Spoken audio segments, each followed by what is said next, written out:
नमस्कार। एकता शान्ति र संस्कारको संवाहक कालिका रेडियोमा तपाईँलाई स्वागत छ। म सुनिल पराजुली। कालिका समाचार सुरु गरौँ प्रमुख समाचारका शीर्षकहरूबाट। कालिका समाचारको साथमा वात्सल्य नेचुरल आइभीएफ आधुनिक चिकित्सा, उच्च सफलता दर, अन्तर्राष्ट्रिय स्तरको उपचारद्वारा सन्तान प्राप्ति सम्भव छ। नेपालको अति लोकप्रिय मोटरसाइकल हिरो सुपर स्प्लेन्डर। त्यसैले बारम्बार लाइफ बोय भाइरस फाइटर, यसले भाइरससँग लड्छ र तपाईलाई सुरक्षा गर्छ। संसारकै number 1 selling jump protection soap brand LIC Nepal. जीवन रहँदा पनि जीवन पश्चात पनि नयाँ जमानाको ग्लो एन्ड लभली।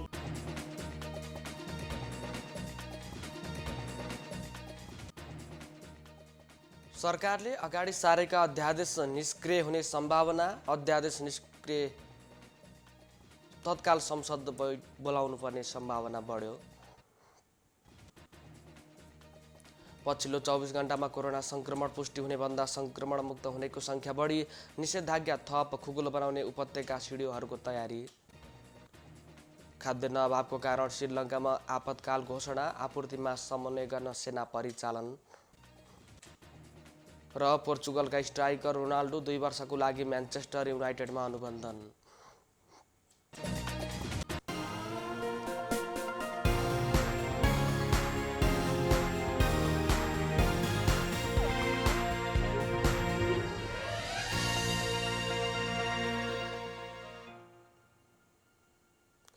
कालिका समाचार सुरु गरौँ राष्ट्रिय समाचारबाट।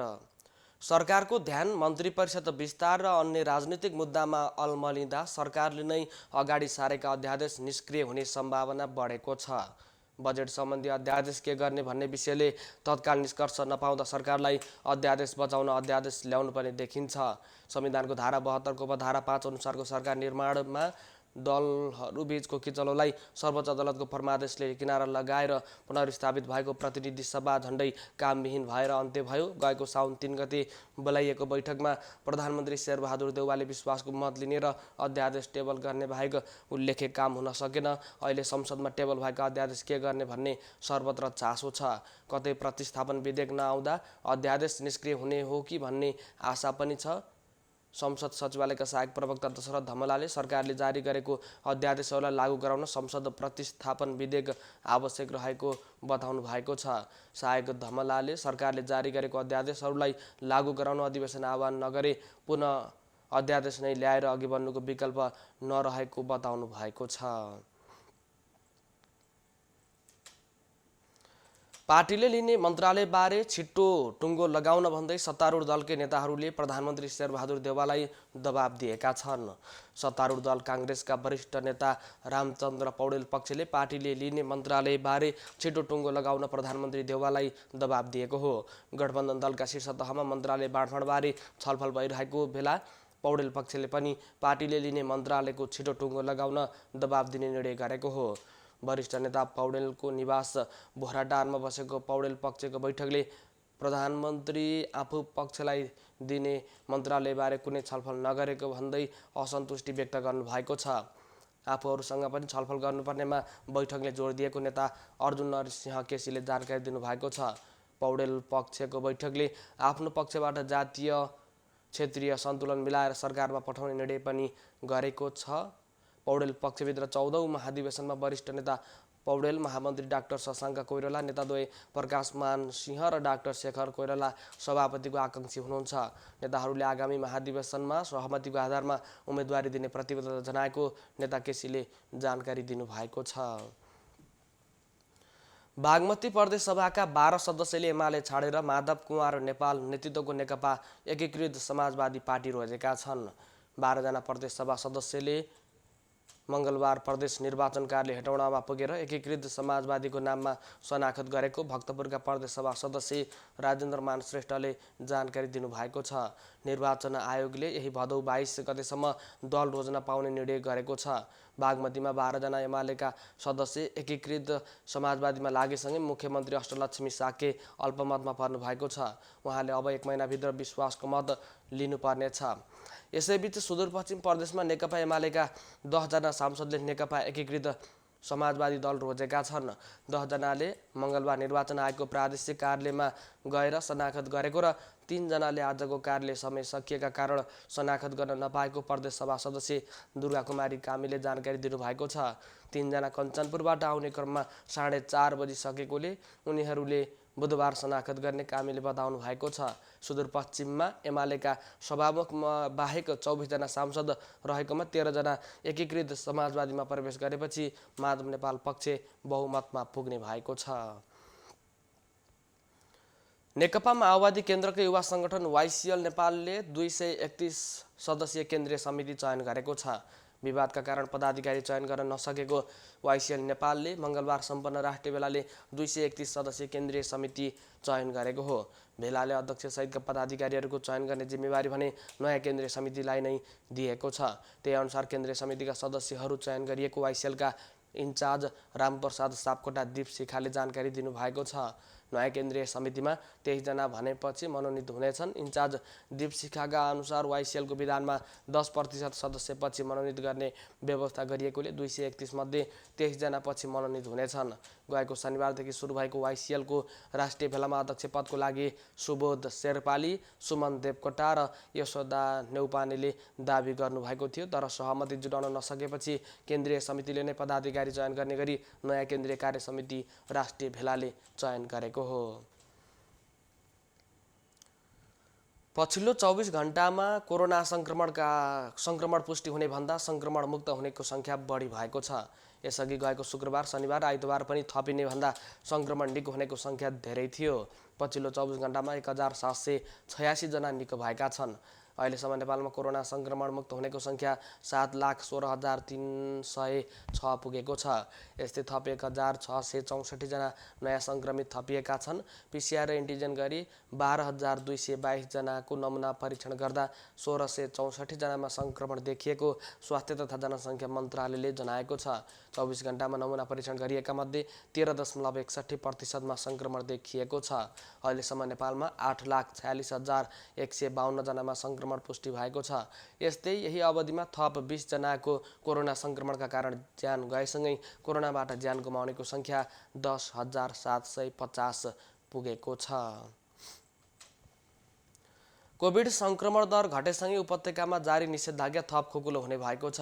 केही क्षेत्रलाई खुकुलो बनाउँदै निषेधाज्ञा थप्ने तयारी काठमाडौँ उपत्यकाका 3 जिल्ला प्रशासन जुटेका छन्। सङ्क्रमण दर पनि घटेको र चाडपर्व नजिकिएकोले आर्थिक क्षेत्र चलायमान बनाउन निषेधाज्ञा खुकुलो बनाउने तयारी भएको काठमाडौँका सिडिओ काली प्रसाद पराजुलीले जानकारी दिनुभएको छ।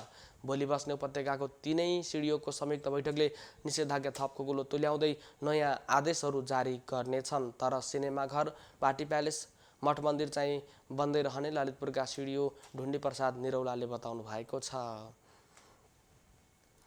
एकता, शान्ति र सञ्चारको संवाहक कालिका एचडीमा प्रसारित कालिका समाचारमा पालो भएको छ विज्ञापनको। तर त्यसभन्दा अगाडि प्रमुख समाचारका शीर्षकहरू। कालिका समाचारको साथमा वात्सल्य नेचुरल आइभीएफ, आधुनिक चिकित्सा, उच्च सफलता दर, अन्तर्राष्ट्रिय स्तरको उपचारद्वारा सन्तान प्राप्ति सम्भव छ। नेपालको अति लोकप्रिय मोटरसाइकल हिरो सुपर स्प्लेन्डर। त्यसैले बारम्बार लाइफ बोय भाइरस फाइटर, यसले भाइरससँग लड्छ र तपाईलाई सुरक्षा गर्छ। संसारकै number 1 selling jump protection soap brand. LIC Nepal, जीवन रहँदा पनि जीवन पश्चात पनि। नयाँ जमानाको ग्लो एन्ड लभली।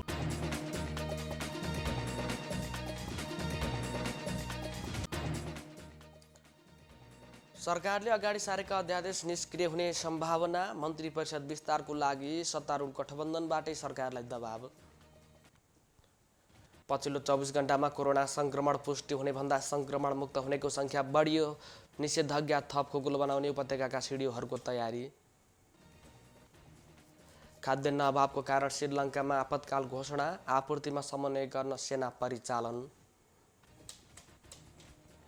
र पोर्चुगलका स्ट्राइकर रोनाल्डो 2 वर्षको लागि म्यान्चेस्टर युनाइटेडमा अनुबन्धन।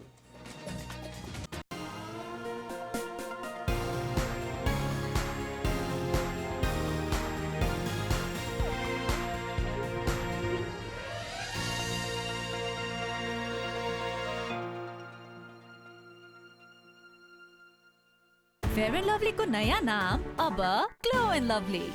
फेयर एन्ड लभली अब ग्लो एन्ड लभली किन? किनकि निखार भन्दा बढी पाउनुहुनेछ HD ग्लो। प्रस्तुत छ ग्लो एन्ड लभली। यसको मल्टिभिटामिन गहिराईमा गएर दाग धब्बा घटाउँछ अनि अनुहारलाई दिन्छ उत्कृष्ट ग्लो। नयाँ जमानाको glow, glow and lovely. Neha, यति धेरै बच्चाहरू एब्सेन्ट। बिमारी जुन फैलिरहेको छ एकबाट अर्कोलाई कसरी लड्ने? बिमारीसँग लड्नु छ भने बिमार फैलाउने भाइरससँग लड्नुस्, जुन छुँदाखेरि पनि फैलिन्छ। त्यसैले बारम्बार लाइफ बोय भाइरस फाइटर। यसले भाइरससँग लड्छ र तपाईलाई सुरक्षा गर्छ। संसारकै number 1 selling germ protection soap brand. Vatsalya natural IVF आधुनिक चिकित्सा, उच्च सफलता दर, अन्तर्राष्ट्रिय स्तरको उपचारद्वारा सन्तान प्राप्ति सम्भव छ।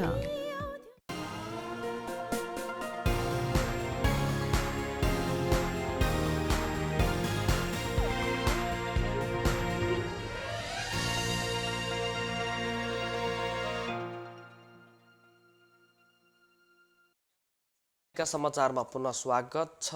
अब स्थानीय समाचार। रत्नगर नगरपालिकामा किसान कल सेन्टर स्थापना गरिएको छ।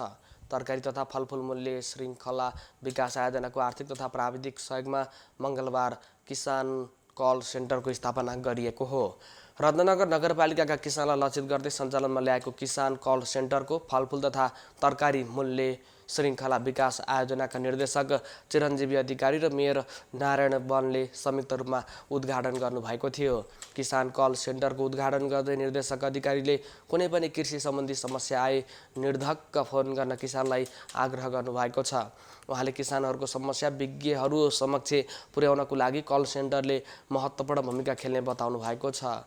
रत्नगर कृषि र पशुपालनको क्षेत्रमा अग्रणी स्थानमा रहेको र त्यहाँका जनप्रतिनिधिहरू कृषि र पशुपालनप्रति जिम्मेवार रहेको कारण चितवनमै पहिलो पालिका स्तरमा रत्नगरमा कल सेन्टर सुरु गरिएको बताइएको छ। किसानहरूलाई प्रविधिसँग जोड्न आवश्यक रहेको भन्दै उहाँले आगामी दिनमा जिल्लाका अन्य पालिकाहरूमा पनि यसलाई जोड्न सकिने धारणा राख्नु भएको छ। मेयर नारायण वनले किसानहरूको समस्या फोन मार्फत समाधान गर्न कल सेन्टर स्थापना गरिएको बताउनु भएको छ। अहिले हप्तामा 3 दिन कल सेन्टरको सेवा सञ्चालन हुनेछ। पछि किसानहरूको माग अनुसार सेवा विस्तार गर्न उहाँले बताउनु भएको छ।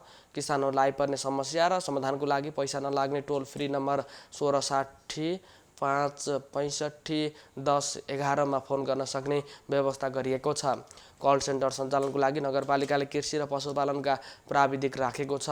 कल सेन्टर आइतबार, मङ्गलबार, बिहिबार दिउँसो 1 बजेदेखि 4 बजेसम्म सञ्चालन गरिने रत्नगर नगरपालिकाका कृषि शाखा प्रमुख प्रवीण लामाले जानकारी दिनुभएको छ। कालिका समाचारमा अब अर्थ समाचार। शेयर बजार परिसूचक नेप्से मङ्गलबार 69 अङ्कले घटेको छ। सबै समूहको सेयर ओह्रालो लागेपछि नेप्से 69.05 अङ्कले घटेर 2975.84 बिन्दुमा झरेको छ। मङ्गलबार बैंकिङ समूहको सेयर 23 अङ्कले, विकास बैंक समूहको 205 अङ्कले, व्यापारको 106 अङ्कले, होटलको 46 अङ्कले र जलविद्युत समूहको सेयर 124 अङ्कले घटेको छ। यस्तै फाइनान्सको 101 अङ्कले, माइक्रो फाइनान्सको 164 अङ्कले, बिमा समूहको 447 अङ्कले, निर्जीवन बिमा समूहको 372 अङ्कले, उत्पादनको 198 अङ्कले घटेको छ। आज सबैभन्दा धेरै रुरु जलविद्युत कम्पनीको सेयर 10% घटेको छ। कालिका समाचारमा अब अन्तर्राष्ट्रिय समाचार। कोरोना संक्रमणको चपेटामा परेको श्रीलङ्काले खाद्यान्न अभावको कारण आपतकाल घोषणा गरेको छ। विदेशी मुद्रा सङ्कट बढ्दै गएपछि खाद्य आपतकाल घोषणा गरिएको हो। राष्ट्रपति गोटाबाया राजापेक्षले देश कठिन आर्थिक सङ्कटमा परेको बेला आवश्यक खाद्य पदार्थहरूको भण्डारण रोक्न आदेश दिनुभएको छ। उहाँले आपतकालीन अवस्थाको लागि चिनी, चामल र अन्य अत्यावश्यक खाद्य पदार्थहरूको भण्डारण रोक्न आदेश दिनुभएको हो। उपभोग्य वस्तुहरूको आपूर्तिमा समन्वय गर्न राजापाक्सेले एक उच्च सैन्य अधिकारीलाई आवश्यक सेवाहरूको कमिसन जनरल नियुक्त गर्नुभएको छ। यो कदमले चिनी, चामल, प्याज र आलुको मूल्यमा भारी वृद्धि भएको छ भने दुधको पाउडर, केरोसिन तेल र खाना पकाउने ग्यासको अभावको कारण स्टोरहरू बाहिर लामो लाइन लागेको छ। कालिका समाचारमा अब खेल समाचार। इङ्ग्लिस क्लब म्यान्चेस्टर युनाइटेडले पोर्चुगलका स्ट्राइकर क्रिस्टियानो रोनाल्डोलाई 2 वर्षको लागि अनुबन्धन गरेको बताएको छ। त्यसपछि पनि सम्झौता अवधि लम्ब्याउन सकिने युनाइटेडले जनाएको छ। 36 वर्षीय स्ट्राइकर रोनाल्डोलाई युनाइटेडले 15 मिलियन युरो तिरेको छ। 5 पटक बालोन डी ओर जितेका रोनाल्डोले अहिलेसम्म 30 भन्दा धेरै मुख्य ट्रफी जितेका छन्। 3 छुट्टा-छुट्टै देशमा लेग जित्ने क्रिस्टियानो रोनाल्डो पहिलो खेलाडी हुन्। यसअघि म्यान्चेस्टरमा रहँदा रोनाल्डोले 292 खेलमा 118 गोल गरेका थिए। म्यान्चेस्टर युनाइटेड सधैँ मेरो हृदयको विशेष स्थानमा रहने क्लब हो। ओल्ड ट्राफोर्ड स्टेडियममा समर्थकहरू बिनाको लागि म कुर्न सक्दिनँ। आशा गर्छु हाम्रो लागि यो सिजन सफल हुनेछ, रोनाल्डोले भनेका छन्। इटाली क्लब युभेन्टससँग सम्झौता बाँकी नै रहे पनि रोनाल्डोले क्लब छाडेका हुन्। एकता, शान्ति र संस्कारको सम्भाग कालिका एचडीमा प्रसारित कालिका समाचारको अन्त्यमा प्रमुख समाचारका शीर्षकहरू पुनः एकपटक। कालिका समाचारको साथमा वात्सल्य नेचुरल आइभीएफ, आधुनिक चिकित्सा, उच्च सफलता दर, अन्तर्राष्ट्रिय स्तरको उपचारद्वारा सन्तान प्राप्ति सम्भव छ। नेपालको अति लोकप्रिय मोटरसाइकल हिरो सुपर स्प्लेन्डर। त्यसैले बारम्बार लाइफ बोय भाइरस फाइटर, यसले भाइरससँग लड्छ र तपाईलाई सुरक्षा गर्छ। संसारकै number 1 selling jump protection soap brand. LIC Nepal, जीवन रहँदा पनि जीवन पश्चात पनि। नयाँ जमानाको ग्लो एन्ड लभली।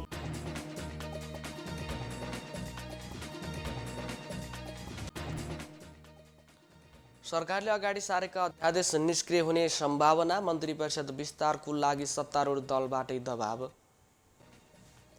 पछिल्लो 24 घण्टामा कोरोना संक्रमण पुष्टि हुने भन्दा संक्रमण मुक्त हुनेको संख्या बढी, निषेधाज्ञा थप खुकुलो बनाउने उपत्यका सिडिओहरूको तयारी। खाद्यान्न अभावको कारण श्रीलङ्कामा आपतकाल घोषणा, आपूर्तिमा समन्वय गर्न सेना परिचालन।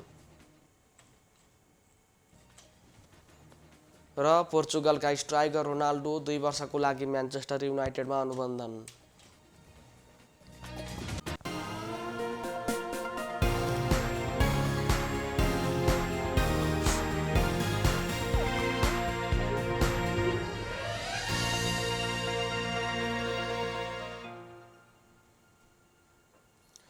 एकता, शान्ति र संस्कारको सम्भाग कालिका एचडीमा प्रसारित कालिका समाचार अहिलेको लागि यति नै। हेर्दै गर्नुहोला कालिका एचडी। म सुनिल पराजुली बिदा हुन्छु। नमस्कार।